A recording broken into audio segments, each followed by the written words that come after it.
ಹ.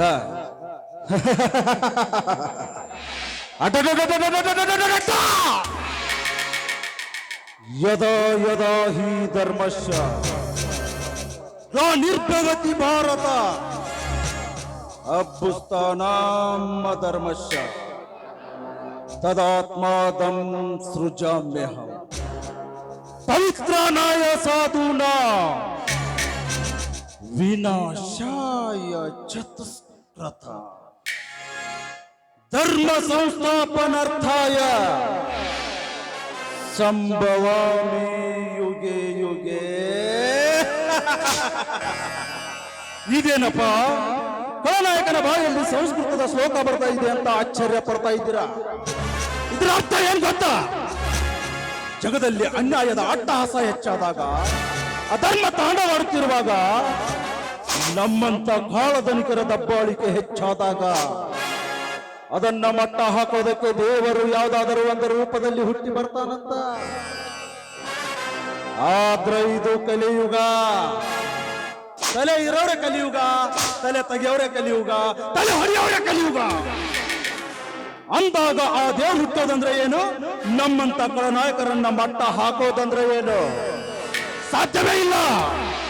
5 ವರ್ಷಕ್ಕೊಮ್ಮೆ ಚುನಾವಣೆ ಬಂದ್ರೆ ಸಾಕು, ನಿಮ್ಮನೆ ಮುಂದೆ ನಿಂತು ಬಹುತಿ ಭಿಕ್ಷಾಂದೆ ಅಂತ ಭಿಕ್ಷಾ ಬೇಡ್ತೀವಿ. ತಿನ್ನಾಕ ಕೂಳಿಲ್ಲ ಅಂತಲ್ಲ, ನೀಡೋ ಒಂದೇ ಒಂದು ಹೋಟಿನ ಆಸೆಯಾಗಿ ಬಣ್ಣ ಬಣ್ಣದ ಮಾತು ಹೇಳ್ತೀವಿ, ಇಲ್ಲ ಸಲ್ಲದ ಕಥೆಗಳು ಕಟ್ತೀವಿ, ತಿನ್ನ ಕಂಡ ಕೊಡ್ತೀವಿ, ಕುಡಿಯೋ ಕೆಂಡಾನು ಕೊಡ್ತೀವಿ.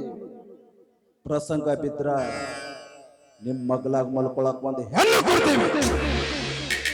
ಹಂಗಾರ ಮಾಡಿ ಹೊಡ್ಕಿತ್ತೀವಿ. ಆಮೇಲೆ ಒಂದಲ್ಲ ಎರಡಲ್ಲ, ಆಯ್ತು ವರ್ಷ ಕುಂತೀವಿ ಗುಮ್ಮಿಸ್ಕೊಳ್ಳಾಕ ಬೇಕು. ಇದು ನಮ್ಮಂತ ರಾಜಕೀಯ ಕಿರಾತಕರು ಹಾಕುವ ಲೆಕ್ಕಾಚಾರ. ನಿಮ್ಗೆ ಅರ್ಥ ಆಗಲ್ಲ. ಅರ್ಥ ಆದ್ರೂ ಪಕ್ಕದಲ್ಲಿರೋನ್ಗೆ ಹೇಳಲ್ಲ, ಹೇಳಿದ್ರು ತಿಳ್ಕೊಳ್ಳೋ ನೀನು ಅವನಿಗಿರಲ್ಲ. ಯಾಕಂದ್ರೆ ಎಲ್ಲರೂ ಬೀಜಿ. ನಮ್ಗ ಹೆಚ್ಚಾಗೈತಿ 100 ತೊಗೊಂಡ್ರಪ್ಪ. ನೀವು ಬದಲಾಗಲ್ಲ. ಬದಲಾಗೋದಕ್ಕೆ ನಮ್ಮಂತವ್ರು ಬಿಡಂಗಿಲ್ಲ, ಬಿಡೋದಕ್ಕೆ ಚಾನ್ಸೂ ಇಲ್ಲ. ಅಷ್ಟರಲ್ಲೊಬ್ಬ ಪಾನ್ ಶಾಪ್ ಹಾಕಿದವನು ಬೆಳಕಾಗೋದ್ರೊಳಗೆ 100 ಇದ್ದಿದ್ದು 200 ಆಗ್ಬೇಕಂತ ಆಸೆ ಪಡ್ತಾನೆ. ನಾವು ಆಸೆ ಪಡುತ್ತಪ್ಪ. ಭೂಮಿ ಮೇಲೆ ಬೀಜ ಬಿತ್ತಿದ ರೈತ ಒಂತೆನೆಗೆ ಆಸೆ ಪಡ್ತಾನೆ. ಚುನಾವಣೆಯಲ್ಲಿ ಇದೇ ನಿಮ್ಮ ಮುಸ್ಲಿಂನ ನಂಬಿಕೊಂಡು ಹೋಟಿಗೆ ಸಾವಿರ ಹಂಚಿದಿನಲ್ಲ. ಹೆಂಗ ತೆಗಿಬೇಕ್ರಪ್ಪ, ಹೆಂಗ ತೆಗಿಬೇಕು? ಒಂದು ಕುರಿಯ ಬೆಲೆ 20,000, ಒಂದು ಕತ್ತೆಯ ಬೆಲೆ 15,000, ಒಂದು ಜಾತಿಯ ನಾಯಿ ಬೆಲೆ 10,000, ನಿನ್ನ ಒಂದೇ ಒಂದು ಮತದ ಬೆಲೆ 1,000. ಅಂದ್ರೆ ಇದು 5 ವರ್ಷದ ರಾಜಕೀಯ. 5 ವರ್ಷಕ್ಕೆ 1825 ದಿನಗಳು ಮಾತ್ರ. 1825 ದಿನಗಳ ಬಾಗಿಲೆ ಹೊಡೆದು ನೋಡಿದ್ರೆ ನಿಂದೊಂದು 1,000 ರೂಪಾಯಿ ಪೇಮೆಂಟು, ಒಂದು ದಿನದ ಪೇಮೆಂಟು ಬರೀ 54 ಪೈಸೆ ಮಾತ್ರ. ಒಬ್ಬ ಭಿಕ್ಷುಕ ಇವತ್ತೇನು ಇಲ್ಲ ಅಂದ್ರೆ 200 ಸಂಪಾದನೆ ಮಾಡ್ತಾನೆ. ತಮ್ಮ, ಆ ಭಿಕ್ಷುಕನಿಗಿರೋ ಬೆಲೆ ನಿನಗಿಲ್ಲಲ್ಲೋ ತಮ್ಮ.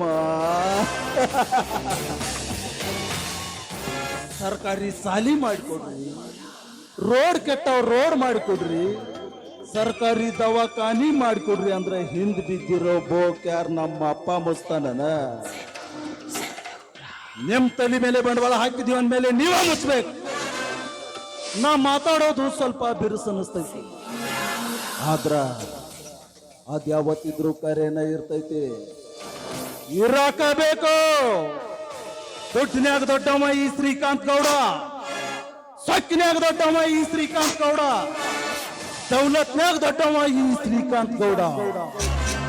ಹುಟ್ಟುವಾಗ ತಾಯಿ ಗರ್ಭದಿಂದ ಹೊರಗೆ ಬರಬೇಕಾದ್ರೆ ಜಯಾನ ಮುಂದಿಟ್ಕೊಂಡು ಹುಟ್ಟಿದವನೇ ಈ ಶ್ರೀಕಾಂತ್ ಗೌಡ. ಇಂಥ ಶ್ರೀಕಾಂತ್ ಗೌಡನಿಗೆ ಬಟ್ ಮಾಡ್ತೀಯೇನೋ ಧರ್ಮ. ಧರ್ಮ ತುತ್ತು ಕೂಳಿಗಾಗಿ ಮತ್ತೊಬ್ಬರ ಮನೆ ಮುಂದೆ ನಿಂತು ಕೈ ಒಟ್ಟಿ ಕೇಳೋ ದರಿದ್ರ ಜಾತಿಗೆ ಸೇರಿದ ದರಿದ್ರ ಮಗನೇನೋ. ಈ ಶ್ರೀಕಾಂತ್ ಗೌಡನನ್ನ ಎದುರು ಹಾಕೊಳ್ಳೋದಕ್ಕಿಂತ ಮುಂಚೆ 1000 ಸರ ಯೋಚನೆ ಮಾಡಬೇಕಾಗಿತ್ತು. ಇವನು ಶಕುನಿ ಕುಲಿದವ ಅಂತ ಕೈಯಿಂದ ಆಗದೆ ಹೋದ್ರು ಕೊಲೆಯಿಂದಾದ್ರೂ ಮಾಡೇ ತೀರ್ತಾನ ಅಂತ.